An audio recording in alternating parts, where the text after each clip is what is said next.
Welcome to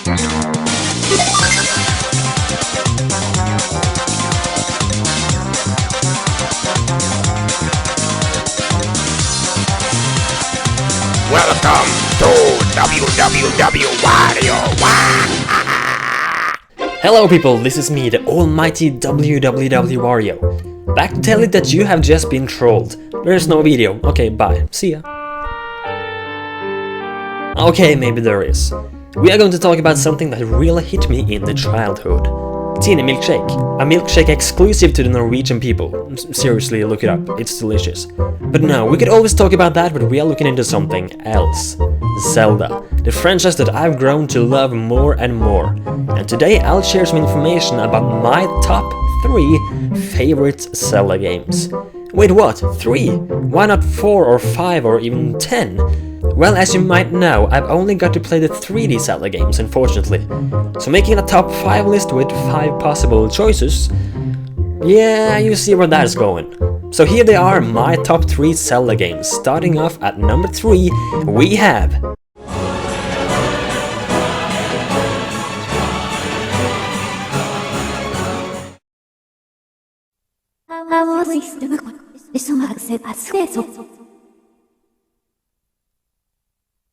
Skyward Sword.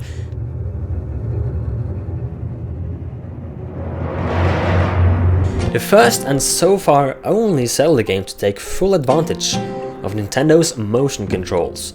Yeah, Twilight Princess had it got a bit boring when you just shake the control randomly and do a slash. Yep, do. Though, of course, the story and connections in Twilight Princess is freaking amazing though. But more on that later, I guess. Anyways, the motion controls works perfectly. You can slice however you want to, which leads to new and better gameplay mechanics and fight with enemies. The game also focuses on customization, where you can choose what to equip on your epic journey to the surface, repair your shields, and even upgrade your stuffs. So that fits great with the game's length, I guess, cause it's huge. Skyward Sword is probably the longest game in the series, and possibly, according to me at least, the most challenging one as well.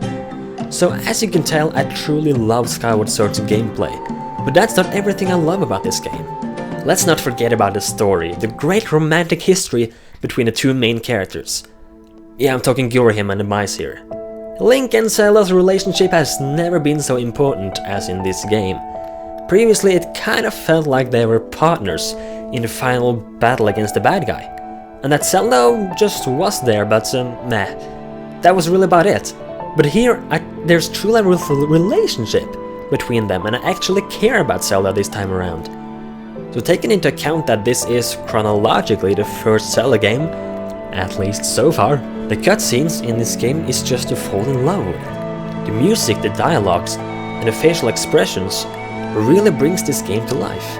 And with such a light atmosphere, but at the same time, you know that there's true evil you need to destroy. You really enjoy playing through this game. Creating this type of emotion through cutscenes and the story is something that no previous Zelda titles has managed to do. And if you own a Nintendo Wii, this is definitely a must-have.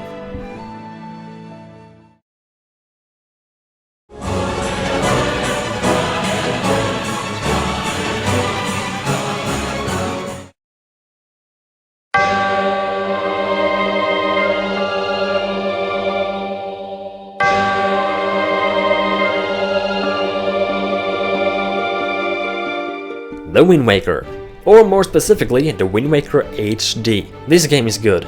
Like, really good. Very good. Extremely good. Yep, that's all you need to do, or all you need to know really, to put this game at number 1 right away. Or maybe not. There's something even better waiting up there, so just hold on to your panties. The Wind Waker holds a special place in my heart, as it is the very first Zelda game I ever played. And thank God for that. The Wind Waker is a very different Zelda game because of the overworld is very unique, being the ocean. And the cartoony graphics, of course. You spend much of your time in the Wind Waker on the ocean, sailing from island to island, exploring the big sea of secrets. And I love it. Many people find the sailing to be tiresome, boring and time-consuming. I think the exact opposite. The sailing is a part of what made me interested in the sea and world secrets. seeing islands rising in the distance as you sail, seeing the sun going down and the moon coming up. It truly is a beautiful experience. Speaking more about gameplay, the fighting in Wind Waker is one of my personal favorites. The side quests are amazing, the pick the box is too much fun, and the items you get are one of the best the series has ever had. Admit it, who doesn't like to absolutely wreck your enemies with the scroll hammer? However, the gameplay is only one reason why I love this game. The second one being the story again. Oh god, the story. Where do I begin with this? From the very first seconds of the Wind Waker, the game blows you away with an incredible opening, with music, along with a storyline or a storytelling of the hero of time himself. The story we played through in Ocarina of Time. Now that is incredible. And we even get to know what happens afterwards. But during gameplay we don't really see many Zelda characters or names in general. Zelda is not there. There's no Hyrule, no Eldin, no Lake Hylia, no Gerudo Valley. There are no Soras. At first you don't see any Gorons. There are no Kokiris. Nothing. And then you finish off the Tower of the Gods temple and you take this portal thingy to below the ocean, thinking what the heck is going on? You land there, everything is quiet, everything is black and white, and you enter a huge castle, and as you see the statue of the hero of time, moblins frozen in time, and paintings on the wall, you start to think, where exactly am I? And then it all happens. You find the Master Sword, the Sword of Evil's Bane, that you once had back in Ocarina of Time. The colors of the area returns, and the Hyrule Castle theme starts playing. And suddenly, you understand it all, and the Zelda elements just get thrown in your face. You are in Hyrule Castle, in freaking Hyrule, that now has been long forgotten, the land that you walked on in so many other Zelda titles. You look around in the room, and see paintings of all the sages from Ocarina of Time. You realize that some of the islands are now actually mountaintops in Hyrule. You get to the Earth Temple and the Wind Temple and you see spirits of a Sora and a Kokiri. You realize that the masked traders around the islands in fact are Gorons who survived the flood. You look at Forest Heaven, the Great Deku Tree, and you think, holy crap, this has to be the remains of Kokiri Forest. You look at Windfall Island and Dragon Roost Island, just to see their similarities to Kakariko Village and Death Mountain. You look at Forsaken Fortress, an island in the west, and compare it to the Gerudo Fortress. Zelda is suddenly revealed to be Tetra. Everything just suddenly makes sense. And when I first understood this, my mind was literally blown away, and it hasn't come back yet. The story of the Wind Waker and the whole game in general is no doubt incredible.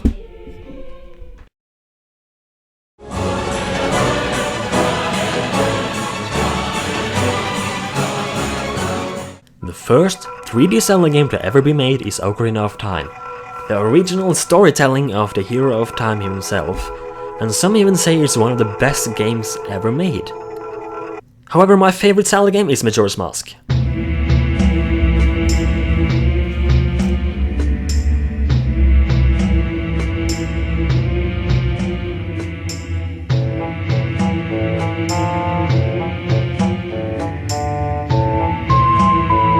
This game, ladies and gentlemen, is one heck of a masterpiece. When I first got to know that this game is going to be remade for Nintendo 3DS, I was happy. Yep, I truly was. Of course, I would even more love it for a remake on the Wii U, but the fact that we're getting a remake at all is just amazing. I wasn't a super huge Zelda fan before. It was first when I got to know about the story and how all games are connected, and that it really isn't just one link in each game, and that this is really everything there is, no real story or anything. When I first got to know that there actually is a story, that's when I really became a true Zelda fan, or a huge Zelda fan. And before that I knew that Majora's Mask, yeah, it was a game that existed, it was on like Nintendo 64 I think, and it's, you know, I never played it, but I know it is there, but I don't really have any plans to play it, because the game is a bit old and stuff. But when I became more interested in Zelda, I started to look up Majora's Mask to see what this game really was about. and I really got to know everything about Majora's Mask and why this game was so popular. And it wasn't before maybe a year ago or something that I played the game for the first time. And even because of that, I really get a nostalgic feeling from it, for some weird reasons. And everything that people said was good about the game, well, they were correct. The Majora's Mask really has everything, and the fact that the game is so different from all other Zelda games, it truly makes it more unique. Let's start off with the gameplay again. The gameplay of Majora's Mask is kind of similar to Ocarina of Time because it runs on the same engine. The heads-up display is similar, the attacks you do is similar, and the menu is similar and everything around that. But obviously the most unique thing about Majora's Mask is the masks.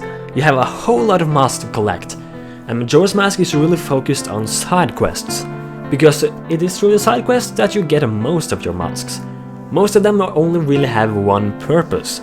Maybe that leads you to one heart piece or something, but some of them are really useful throughout the game. For example, the blast mask that will allow you to have basically infinite amount of bombs. Then you have the 3 transformation masks, of course, that is a huge part of the story. You also only have 4 temples in this game, and while some think that makes the game lacking or smaller, I think it's good, because that if you only have 4 temples, well, each temple then becomes more unique and special, and something you really remember. And obviously you have the 3 days time limit feature. In Majora's Mask you only have 3 days, like in-game time, to complete the game really. And actually you can go to the final boss at the very beginning of the game. However, you will get crushed by the moon, and that's why you need to go to the 4 temples first, to gather the 4 giants in order to stop the moon, so you can enter the final boss battle. So that is pretty genius that I actually can go to Skull Kid and really the final boss at the very beginning of the game. And this time thing, this time travel, the 3 days period, that creates such a tension. Throughout the whole game, you have pressure on your shoulders. You like nowhere is safe because the time is running, time is ticking. You can't hide from time. And in Majora's Mask that resembles that perfectly really. Everywhere you are, the time will grow, the time will go around, the clock will tick, and it will get closer and closer to Doomsday. So yeah, you have the Ocarina of Time, you can play the Song of Time to go back in time, but the pressure is always there, and that is something that really no other game has managed to make. And then the atmosphere and the story, oh my god, that is really something that makes Majora's Mask so unique. The real feeling of sadness and depression and pressure that Majora's Mask gives you is just out of this world. I don't know if Nintendo really thought it would be this great, but apparently they have understood it, and I really like that. I think it was Miyamoto from Nintendo. He said that when he revealed Majora's Mask 3D, he said that Majora's Mask was a strange and scary game. I really like that he did that, because that really proves that Nintendo is aware of how great this game is. Yes, the game is depressing, it is scary, it is sad, because everything around the world feels empty. The characters around are often scared of the moon. They are in some kind of conflict and they need help. And it's like you are the only one who can do it. You walk around to help people where the clock is ticking, the moon is getting closer to hitting clock down and the earth, and everything is just so depressing about the game. The game is about losses, it's about curses, it's about death really. It's about healing souls. You can even see on the final day, I don't remember exactly who said it, but someone there on the final day or the final night says something like, we are going to greet the morning together. Like that, and combining that with an awesome music track that plays on the final hours, that really creates such a great atmosphere, and it really gives me chills every time I read that line. And speaking of the music in Majora's Mask is out of this world. Yes, some of the music pieces are reused from Ocarina of Time, like the Lost Woods theme and the Sora's Domain theme, but it also has a lot of new themes as well, and they are fantastic. Take for example the Ode to Order, the Song of Healing, the Woodfall theme, and all these 4 themes for the 4 areas, the Deku Palace. Like, all of these songs are so fantastic. They are beautiful, they are scary, or they are just emotional. One of my personal favorites is the Astronomy theme that plays when you are in this astronomy tower, and of course the Final Hours theme. That is what has to be one of the greatest music pieces in video game history, to be honest. The thing with Majora's Mask is that it resembles so much. It has such metaphorical feeling to it, and the game is so much deeper than it first looks like. At first it may just look like a game where you're going to go around the world, you're going to save these giant spirits or something, and you're going to save the world. But the game is so much more than that. It is so much deeper, and you really need to play through the game and experience the places yourself with the music, the incredible music, to really understand how great this game is. So if you haven't played Majora's Mask, then I don't know what is wrong with you. This game just has it all. It has gameplay, it has deepness to it, so much deepness. It has emotions, it has everything. It has something you really learn from it. You really learn to appreciate life. Yeah, you do, when playing through this game. When looking at the people, how frightening they are, or frightened they are on the final day. That really makes you scared. It really makes you scared. And the thing with Majora's Mask is that with other Zelda games, like, for example, if you're waiting to fight Ganondorf, you can take however long you want. You can take 5 years before you go up and fight Ganondorf. And in the end, you will win.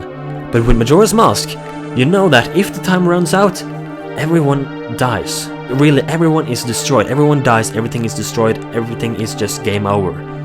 You know that there really is a true danger in Majora's Mask.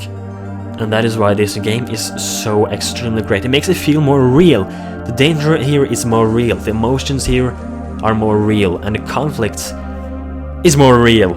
I mean, this game really hits you in the heart. The emotions here, the feelings, the music, the gameplay, everything is here. And you need to play this game if you haven't done so already.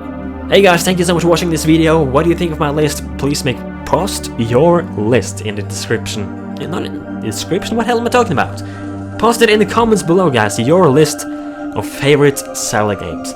And drop a like rating on this video if you so enjoyed it, and subscribe to stay up to date with all the videos I upload. I would love to get big on YouTube, and you guys have helped me there so far. And I really want to get higher. So guys, subscribe if you want to see more, share this video around if you so want to, like this video, post a comment, and I will see you guys next time. Thank you so much for watching, goodbye.